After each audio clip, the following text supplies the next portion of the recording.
ఇది కేవలం సమాచారంగా మాత్రమే భావించండి. వైద్య నిపుణులను సంప్రదించండి. అంటే చాలా టెక్నాలజీ పెరిగిపోయింది. అంటే మెడిసిన్స్‌లో కూడా చాలా రకాలు వచ్చేసాయి. వీళ్ళకు బెటర్ లైఫ్, క్వాలిటీ లైఫ్ ఇయ్యడానికి మందులు ఎన్ని రకాలుగా అందుబాటులో ఉన్నాయి? Right. First and foremost pain అండి. పెయిన్కు మనము ఎన్ఎస్ఏఐడిస్ అనేది కామన్గా పెయిన్ కిల్లర్స్ మార్కెట్లో అవైలబుల్ ఉన్నాయి. అవి మీరు ట్రమడాల్, పారాసెటమాల్ అనుకోండి, డైక్లోఫెనాక్ అనుకోండి, ఏ రకాల పెయిన్ కిల్లర్స్ అయినా వారికి సూట్ అయ్యే పెయిన్ కిల్లర్స్ ఇవ్వడం అన్నది మెయిన్ రోల్. సెకండ్, ఇది ఇమ్యూనిటీ అండ్ జీన్స్ సంబంధించింది కాబట్టి వీటికి స్టెరాయిడ్స్ అన్నది ఒక రోల్ ఉంటుంది.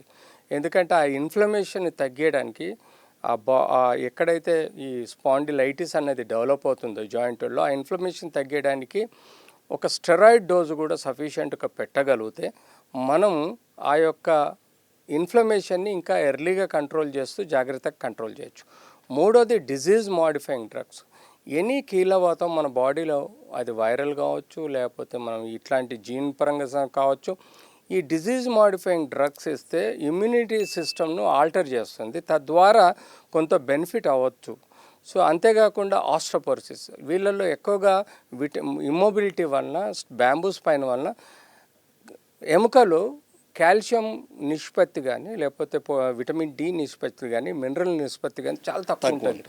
ఆస్ట్రోపోరోసిస్ వ్యాధి వస్తుంది. సో ఈజీగా ఫ్రాక్చర్ అయ్యే ప్రమాదం ఉంటుంది. ఇలాంటి వాళ్ళల్లో ఎక్కువగా మనం విటమిన్ డి, కాల్షియము, మినరల్స్ ఎక్కువగా సప్లిమెంట్స్ చేయాలి. మెగ్నీషియము, పొటాషియము, ఇవన్నీ ఏవైతే మనకు కావాల్సిన మెగ్నీషియం, జింక్ లాంటివి మినరల్స్ కూడా ఇస్తే ఈ యొక్క బోన్ యొక్క సాంద్రత ఇంప్రూవ్ అయ్యి బోన్కు స్ట్రెంత్ అవుతుంది. ఇలాంటి లైన్ ఆఫ్ ట్రీట్మెంట్ పెట్టు లోకల్ ఆయింట్మెంట్స్, లేకపోతే మసాజ్ థెరపీసు, వీపులో మసాజ్ థెరపీలు, లేకపోతే ఫిజియోథెరపీ చేయగలిగితే మనం వారికి ఒక లైన్ ఆఫ్ ట్రీట్మెంట్గా భావించవచ్చు.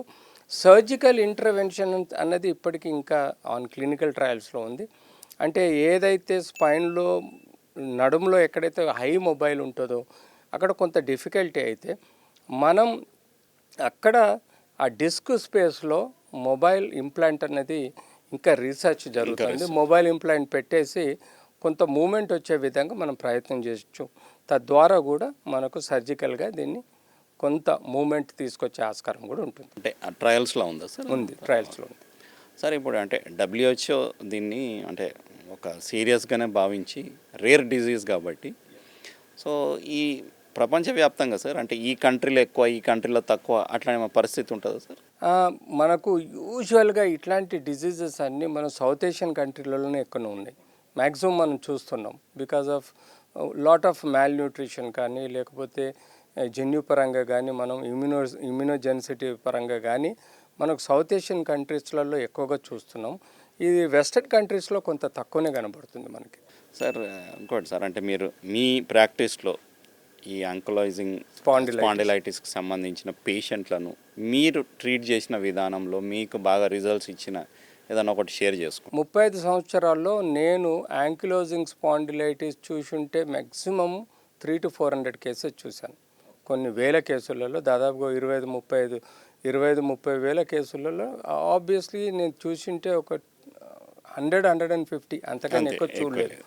టెక్నికల్గా వాళ్ళకు జీవితంలో క్రోనిక్ డిసీజ్ కాబట్టి అలవాటు అయిపోతుంది. సో వాళ్ళు నొప్పి భరించే దాంట్లోకి వెళ్ళిపోతారు. మూమెంట్స్ కూడా రిస్ట్రిక్టెడ్ ఉంటాయి కాబట్టి అది అలవాటు అయిపోతారు. వాళ్ళు ఉండే పద్ధతి అలవాటు అయిపోతుంది, అన్నీ అలవాటు. మనం యూజువల్గా నొప్పి అనే క్యారెక్టర్ని తక్కువ చేస్తే వాళ్ళు హ్యాపీగా ఉండగలుగుతారు ఫస్ట్ అండ్ ఫార్మోస్ట్. సో నొప్పి అనే క్యారెక్టర్ని మనం పెయిన్ కిల్లర్ ద్వారా, స్టెరాయిడ్ మేనేజ్మెంట్ కానీ చేసి రోజు ఫిజియోథెరపీ నేర్పించగలిగితే, వాళ్ళకి బేసిక్ ఎక్సర్సైజెస్ జాగ్రత్తగా అన్ని కీళ్ళు ఎక్సర్సైజ్ చేయగలిగితే డెఫినెట్లీ వాళ్ళకు స్పైనే కాదు, వెన్నుపూసే కాదు, ఈవెన్ హిప్ కానీ, నీ కానీ, యాంకిల్ కానీ, ఎక్కడ కానీ ఈ యాంకిలోజింగ్ స్పాండిలైటిస్ అనే సమస్య వచ్చినప్పుడు సొల్యూషన్ అంటూ పెయిన్ కిల్లర్స్, స్టెరాయిడ్ అవసరం ఉంటే steroid and exercises. This is the main line of treatment. So ఆ విధంగానే నేను నా ప్రాక్టీస్లో 100-150 చూసినా కూడా వాళ్ళ ఆ విధంగా మేనేజ్ చేయడం జరిగింది జీవితాంతం. సార్ అంటే వీళ్ళందరూ ప్రొఫెషనల్స్ సార్, అంటే నార్మల్ లైఫ్ లీడ్ చేయొచ్చా సార్? నార్మల్ జాబ్స్ యూజువల్గా ఇట్లా స్టిఫ్ అయిపోయి ఇలా ఉంటారు. ఎస్, ఇలా కొంచెం గూనతోటి ఉండి నడుస్తూ ఉంటారు. వాళ్ళకు ఎక్కడ నిటారుగా కూర్చోలేరు, నిటారుగా కాళ్ళు కూడా చాపుకొని పెట్టుకుంటారు. కాలు మడుచుకొని పెట్టుకోలేరు, అన్ని స్టిఫ్నెస్ తోటి ఉంటాయి. కాబట్టి వాళ్ళకి ఏంటంటే ఒకలాంటి డిఫరెంట్గా చైర్లో కూర్చోవాలన్నా కష్టం. ఎత్తు కుర్చీలో కాళ్ళు స్ట్రైట్గా పెట్టేసి ఇలా ఉంటారు, ఇలా కూర్చుంటారు వాళ్ళు. ఓకే. సో ఈ పరిస్థితి వాళ్ళకు ఆక్వర్డ్ పరిస్థితి ఉంటుంది. ఏదైనా ఫంక్షన్లో పోయి కూర్చోవాలన్నా వాళ్ళకు 3-4 కుర్చీలు వేసుకొని ఎత్తు కూర్చొని కాళ్ళు చాపుకొని వీపు ఇలా స్ట్రైట్ పెట్టుకొని కదలకుండా కూర్చోవాలి, లైక్ రోబోట్. సో రోబోట్ లాగా కూర్చోవాల్సి వస్తుంది. అందుకనే వీళ్ళు బయట తిరగడం అరుదు. సో ఏదైనా ఇంపార్టెంట్ ఫంక్షన్ ఉన్నప్పుడు మాత్రం ఇలాంటి ఆక్వర్డ్ పొజిషన్లో ట్రావెల్ చేయాల్సి వస్తుంది, నడవాల్సి వస్తుంది, తిరగాల్సి వస్తుంది. So that is we see. అందుకనే ఇది రేర్ డిజీజ్గా మనం చూస్తాం. సార్ వీళ్ళకు లైఫ్ స్పాన్ మీద ఏమన్నా ఇది ఉంటుందా సార్?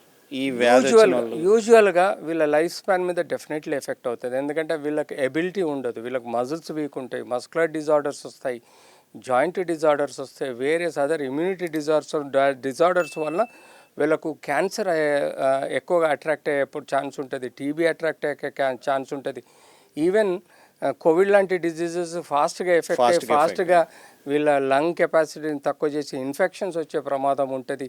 వీళ్ళ యొక్క ఇంటర్నల్ ఆర్గన్స్ కూడా లైఫ్ కెపాసిటీ తగ్గిపోతుంది బికాస్ ఆఫ్ ఇమ్యూనిటీ డిజార్డర్స్ వలన. సో ఇలా వీళ్ళ లైఫ్ ఆన్ అన్ యావరేజ్గా 45-50 వరకు వీళ్ళ లైఫ్ మనం చూస్తూ ఉంటాం.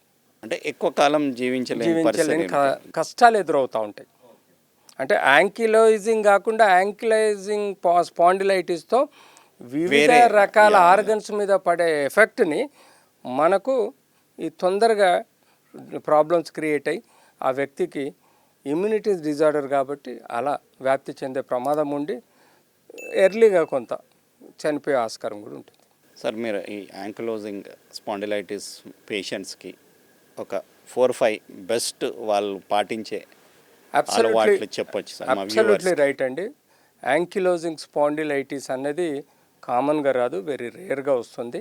ఆ వచ్చిన వాళ్ళల్లో ఎర్లీగా చైల్డ్హుడ్ అడల్ట్సెంట్ ఏజ్లోనే వాళ్ళు కన్సల్టెంట్ పెడియాట్రిషియన్ కానీ కన్సల్టెంట్ ఆర్థోపెడిక్ సర్జన్ కానీ దగ్గరికి వెళ్తే వారు బేసిక్గా క్లినికల్గా డయాగ్నోస్ చేసి బేసిక్ టెస్ట్ ఒక ఎక్స్రే కానీ లేకపోతే ఒక HLA-B27 అనే రక్త పరీక్ష చేయటం వల్ల ఒక సిస్టమ్ ఒక డయాగ్నోసిస్కి రావడం జరుగుతుంది.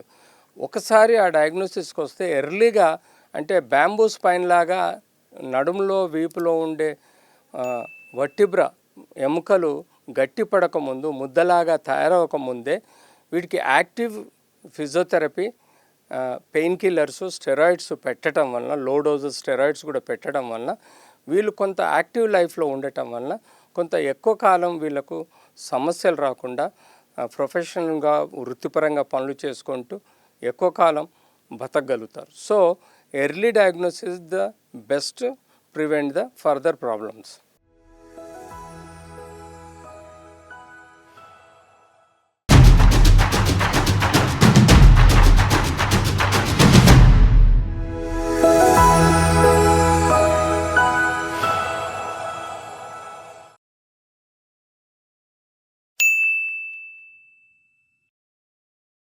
సాక్షి టీవీ ప్రసారాలను నిలిపివేయటం చట్టరీత్యా నేరం. సాక్షి టీవీ ప్రసారాల కోసం మీ స్థానిక కేబుల్ ఆపరేటర్ను వెంటనే సంప్రదించండి. DTHలో ఇంటర్నెట్లో కూడా సాక్షి టీవీ ప్రసారాలను వీక్షించవచ్చు.